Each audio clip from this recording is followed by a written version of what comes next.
разы веселее, пацаны.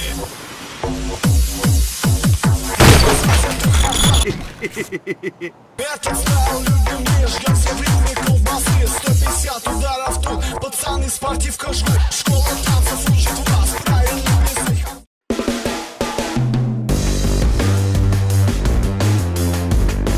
Is Escape from Tarkov pay to win? Is it skill based? Are you actually able to make a difference and become a virtual god at this game with the additional weapons that you receive upon purchasing a more expensive package? These are basically just a few questions that I will try and give an answer to in this video, while of course being as objective as possible. With a very high number of both early access and AAA titles hitting the market in the past year, only a few managed to actually deliver what's been promised. And it is mainly because of a series of failed promises from the developers that caused the players to be more cautious, carefully studying every early access game and comparing the initial trailer to the actual gameplay before deciding whether or not they're gonna purchase it. And during the whole process of dealing with so-called end products that basically look nothing like the trailers had previously promised, there are games that float in a kind of a gray area, neglected by the vast majority of people due to the simple fact that they don't want to spend more money in yet another so-called pay-to-win early access noob fest. Enter Escape from Tarkov, a game that's getting more attention every day, followed by a completely viable question: is it pay to win? But you know, before setting out to make a completely and utterly useless video and spreading false information about how it is pay to win, it's only reasonable to get your facts right. And, you know, try the game maybe before leading people to believe that you actually know what you're talking about. So before you can make your own verdict about Escape from Tarkov, let's start from the very core.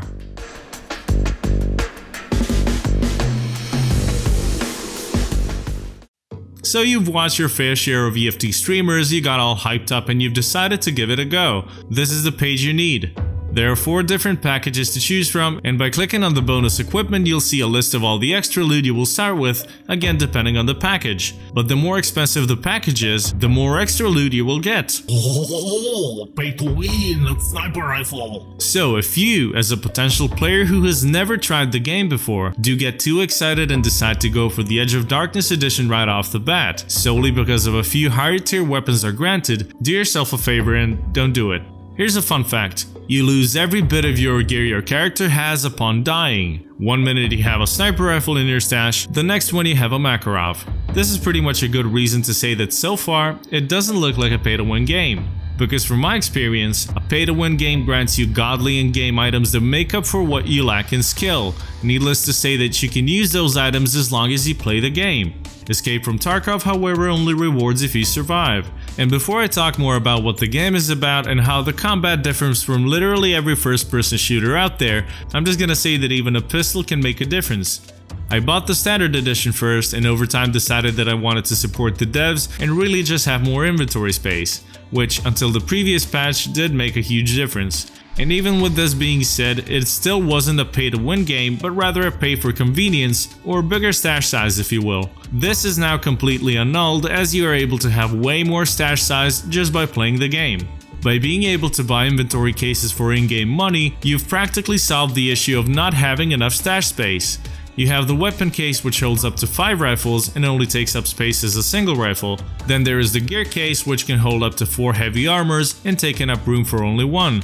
Next up is the money case which you'll need decent time to fill up. And finally there's the key bar which I don't have unfortunately, but it holds this much space and it takes up only 1 slot in your inventory.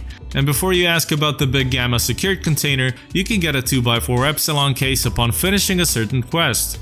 So still no trace of pay-to-winity, as all of this you can get with the standard edition. And finally, whoever decides to buy the most expensive edition just because they think that the sniper rifle will make a huge difference, they will probably not use the sniper rifle for at least a few weeks, that is until they are completely familiar and comfortable with the game, simply because the learning curve is pretty damn steep. This pretty much clears up the whole inventory size fiasco, so let's move on to the more important stuff covering the actual gameplay and the so-called advantages.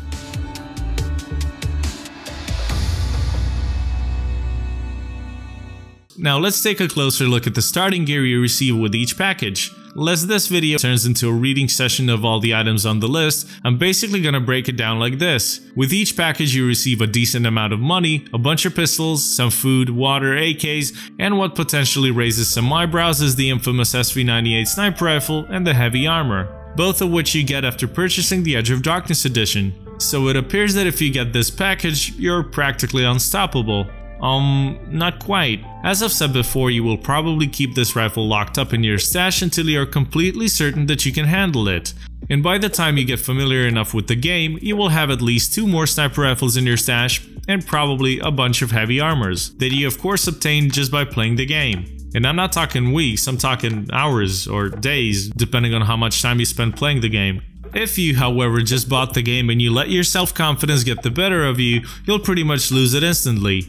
Bottom line is that with the money you get from buying whatever package, you're able to buy decent starting gear, a 4x4 backpack, a simply modded AK, and you'll practically be good to go and do PvP with pretty much equal chance of surviving as the most gear player out there. And why is that? Because it will come down to your playstyle and understanding how Escape from Tarkov works. For instance, how you move matters, how much noise you generate while moving matters, how fast you are going and what you step on will practically decide if the players are gonna know you're there. Overall, knowing your surroundings and having your situational awareness on a pretty high level will make a difference, not the gear.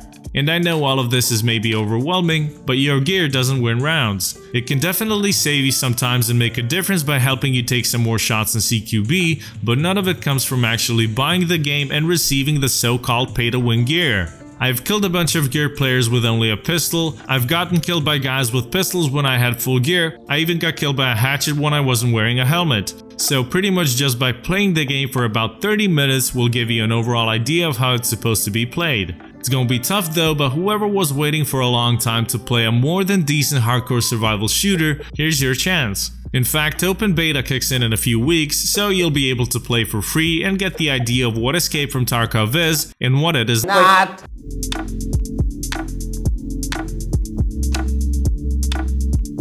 So far we've looked through different packages of the game, talked a bit about the gear, and does it actually offer an unfair advantage right off the bat?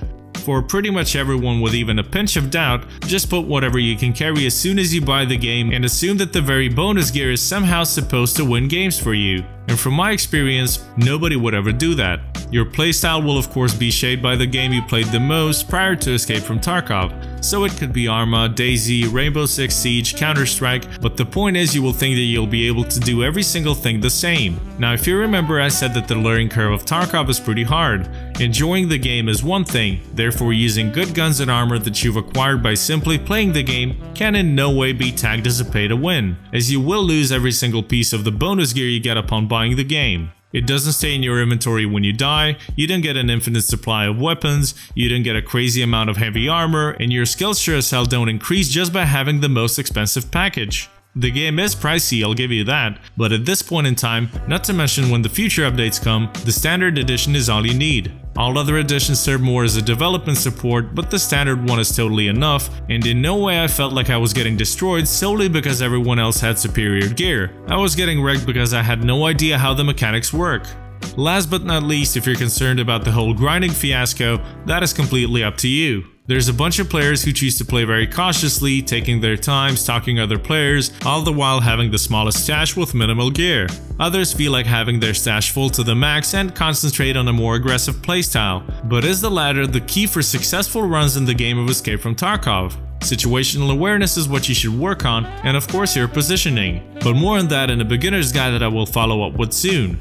So after 3 chapters and quite a few aspects of the game covered, the final verdict is no. In no way is Escape from Tarkov a pay-to-win game. It may be expensive, it may have server instability and poor English voice acting, but so far the community has been nothing but helpful, developers included, and I would personally suggest Escape from Tarkov to anyone who desires a good hardcore survival first-person shooter MMO PvP adrenaline-inducing game with a very good balance between PvP and PvE. You should have a pretty good understanding of what Escape from Tarkov stands for by now, and if there is still something unclear, or if you think I left certain aspects out from this video, be sure to leave a comment and feel free to ask whatever. Also subscribe if you wish to support my content, and share this video with your friends if you think that it could be helpful when it comes to clearing certain things up and getting some actual facts about the game.